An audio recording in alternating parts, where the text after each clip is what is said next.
Let me take a moment and talk about Riverside.fm. It allows you to record studio quality audio and up to 4K video. When you need to record audio and video, Riverside.fm can do it. So if you're looking for a hero platform for all your recording needs, from podcasts to webinars to any video content, Riverside.fm. I've got a promo code for you where you'll receive a 30% discount on the first 3 months of your subscription. I'll give it to you twice. The promo code is SHIPIT. All one word, SHIPIT, and you'll pick up a 30% discount on your first 3 months of your subscription. Riverside.fm.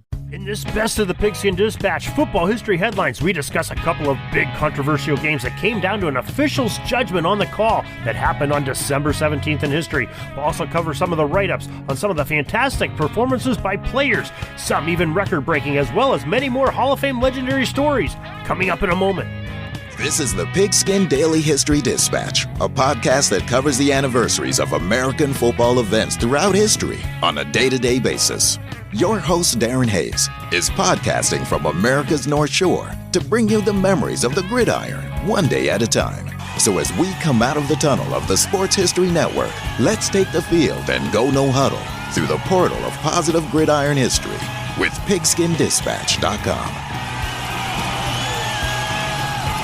This podcast is part of the Sports History Network, your headquarters for the yesteryear of your favorite sport. You can learn more at sportshistorynetwork.com. Hello, my football friends. This is Darren Hayes of PigskinDispatch.com. Welcome once again to the Pigpen, your portal of positive football history, and to the Sports History Network, as we are going to be talking about some great football that's happened on December 17th. But before we do, let's have this great year that we've had in the game of football. You know, the college game has been winding down. We're getting ready for bowl season coming up here, and we have a great Final Four coming up with newcomer Cincinnati coming in to face the likes of the Alabamas and Georgias, and Michigan having the top seed going in. They're a newcomer to this format too, so this should be really exciting seeing some of the old gang back in there and some new teams coming in to challenge them. So should be a lot of fun. The professional level, we're winding down. We have just a few more weeks of football before we get into the playoffs. And can you believe that? Right after the holidays, the playoffs kick in, and hopefully your team is doing well to be competing for that, because that's what makes it so much fun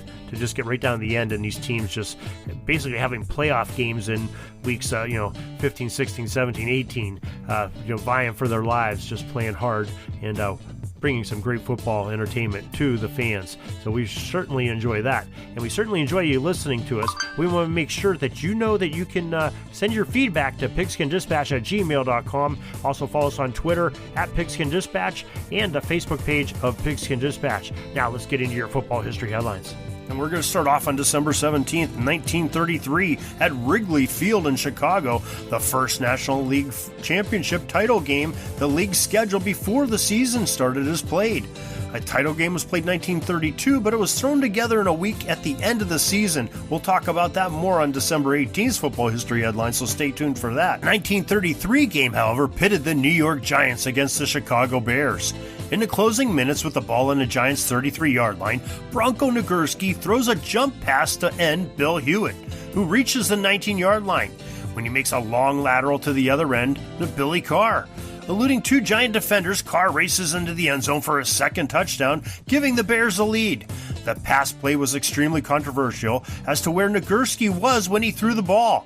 At the time of the contest, one rule that constituted a legal forward pass is that the person throwing the ball had to be at least 5 yards or more behind the line of scrimmage when they released the ball forward.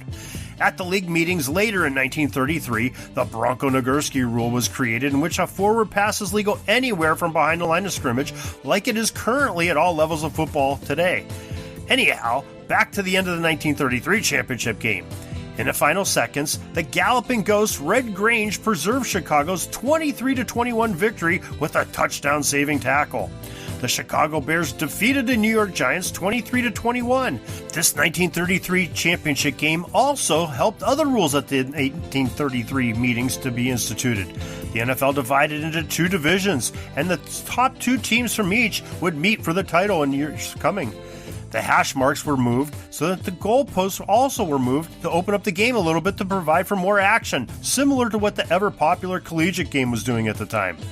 The game set an NFL record for 6 lead changes in championship game, which still stands to this time of this writing of 2020. The champs each received $210.34, and the Giants pocketed a cool $170 each for participating in this game. Just wanted to point out before we go any further that if you go to PigskinDispatch.com and look at this December 17th football history headlines, you will see some great coverage on YouTube videos that we have put in there too for you to observe from some other sites. Now, our next event takes place December 17th, 1944 at the Polo Grounds in New York City. The NFL championship game had the Green Bay Packers visiting the New York Football Giants. The website GoldenRankings.com has a superb write-up on the game. According to the article, World War II stripped many fine players from the rosters of all NFL teams as they went to serve their country. Retired players that were not involved with the military were recruited by all teams just to be able to put enough people on to field a team. It was the Packers who won this tightly contested game 14-7 for the 6th and final championship title under the legendary coach Curly Lambeau. While we got a little bit of time on the podcast, I just want to tell you about a partnership that Pigskin Dispatch has joined into recently. This is with the Sports History Network. And the Sports History Network is a group of podcasters, and hopefully we gain some bloggers and some other folks too soon, that talks about sports history. We all specialize in sports history of some kind. And I just want to bring up some of those people because I think you really want to check it out. Many of them are football related, including Joe Zimba and When His Football is Football podcast, the Pigskin Pass with Joe Zagorski. Arnie Chapman brings pro football history to life with the Football History Dude podcast. While Mark Morthier recovers a multi-sports history landscape with the Yesterday Sports podcast. Oz Davis also covers many great all-time athletes in his Truly the Goats podcast. John Gidley covers forgotten NFL stories in the Football Attic. And speaking of forgotten, Warren Rogan presents his Forgotten Sports Heroes podcast, while Jeremy McFarland produces the Football is Family cast. Tommy Phillips gives us a story on the Lombardi Memories podcast, and Aaron Harris gives us a Football Odyssey. And Andrew and Dan Newman examine different sports in their Hello Old Sports series. You can find all these podcasts, including this Pigskin Daily History Dispatch podcast, all together in one place, the sportshistorynetwork.com. And we have more and more podcasts joining us almost every week. I believe we're up over a dozen right now, and it is a growing trend, and it's something you want to get on board with if you're interested in podcasting. And if you're not and you want to listen to these great sports podcasts, it's an excellent place to do it. And you can find most of these podcasts I just mentioned. You can find them on your favorite podcast provider. Find them on the sportshistorynetwork.com, of course. And the Pigskin Dispatch you can also find on pigskindispatch.com, and some links over to the Sports History Network site. So make sure you check all those out. December 17th, 1972, Denver Broncos quarterback Charlie Johnson tosses 3 touchdown passes to help the Denver Broncos more than double up the New England Patriots 45-21. The story, complete with video, can be found at denverbroncos.com, and we have a link to that on our webpage for pigskindispatch.com for the December 17th article. December 17th, the year 2000, Terrell Owens of the San Francisco 49ers caught a single-game receiving record of 20 receptions for 283 yards against the Chicago Bears. Owens broke the previous record of 18 set by Tom Fears in 1950 with the Rams. December 17th, 2017. It was a scheduled matchup that the most NFL fans were licking their chops for all season long. The 11-3 New England Patriots invaded Heinz Field to take on the 11-3 Pittsburgh Steelers. These two teams had little fondness for each other, and the game did not disappoint its billing, as it gave a game that came right down to the wire and added to its legacy by having a controversial play being at its pinnacle. With 56 seconds remaining in the game, the Patriots took the lead on an 8-yard run by Dion Lewis. Tom Brady connected on a pass to Rob Gronkowski to convert the 2-point attempt, and the Pats were up by 3. The Steelers started their drive after the kickoff from their own 21-yard line. Ben Roethlisberger connected with rookie wide receiver Juju Smith-Schuster on a crossing route, who with some crazy moves took the ball deep into New England territory. The new excitement filled the stadium after the 69-yard pass play.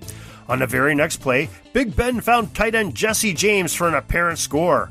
However, after review, the official overturned the touchdown, declaring the pass incomplete, and an interception of a tip pass a few plays later gave the Patriots a victory.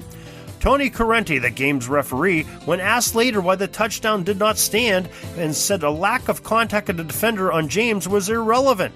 As he hit the ground, the ball began to roll and rotate on the ground, Correnti said.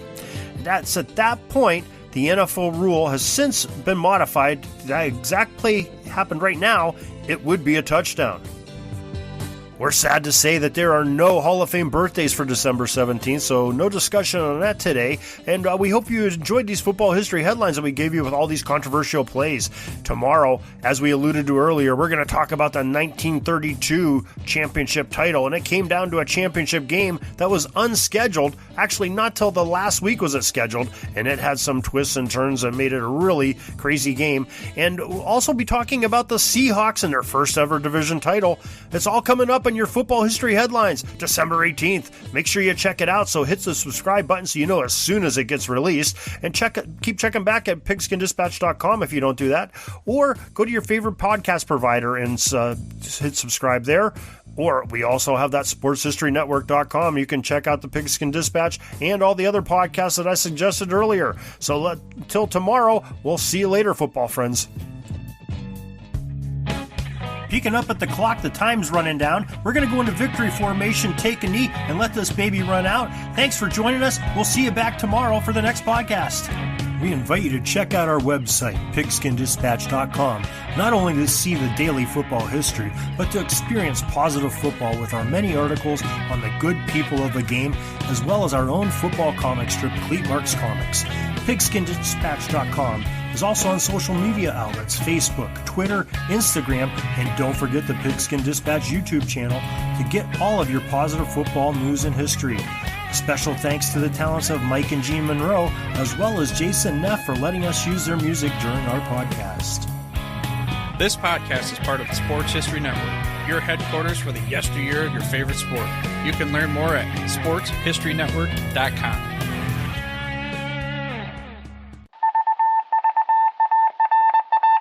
It was just another ordinary day in the offices of the Pittsburgh Guardian newspaper circa 1924. But for Marla Delft, assistant editor, everything was about to change. For she was about to discover the awesome attractiveness of Row 1 brand retro sports paraphernalia items thanks to Orville Mulligan, sports writer. And there it is. Wow, Orville, that's really the bee's knees. Isn't it just? A poster-sized replica of the actual 1909 World Series program cover. I can see that. But where did you get it? And where'd you get it framed? I ordered it from the Row 1 website, where over 6,000 items of sports memorabilia from the 1880s to the 1990s are available for reproduction, in multiple sizes and in several different materials, with over a dozen styles of frame to choose from for prints like this. Well, I'm sure Mr. Delft would love to put up more of these in the office. But I'm equally as sure they're beyond this newspaper's budget. Not at all, my dear Marla. See for yourself. Go to sportshistorynetwork.com/row1. sportshistorynetwork.com/row1. Oh my, these are good prices. Oh, and look at this stuff. Oklahoma-Nebraska football, college basketball art, Michael Jordan items. And so retro it was that sports Marla Delft advertisement discovered the flowers. splendiferous magic of Row 1 sports memorabilia, arts, and prints. You can too by visiting sportshistorynetwork.com/row1. That's ROW1 today for access to the full Row 1 catalog of gallery prints and gifts like t-shirts, long-sleeve shirts, telephone cases, coffee mugs, blankets, pillows, towels, and even shower curtains. Act today for 15% discount off all prints with coupon code SHN15 and 20% off all other items with coupon code SHN20 at checkout. And keep your dial locked to the Sports History Network for the exciting chronicles of the 1920 sports world in Orville Mulligan, sports writer. Coming soon. Are you having a hard time figuring out what to get Dad for Father's Day? You should check out Row 1 Brand's Vintage Pictorum Gallery. They have America's best sports art. With over 7,200 historic sports prints, you're assured to find something unique for Dad this Father's Day. Instead of a boring old tie, get him a historic baseball photo taken by Henry High Sandom. at the historic Polo Grounds Stadium in New York City during the 1894 Temple Cup. Or, if he's an NFL buff, check out the 1963 vintage NFL poster. These are so good looking that you'll be amazed how they turn out. Shop now at sportshistorynetwork.com/row1 and save 15% off your order.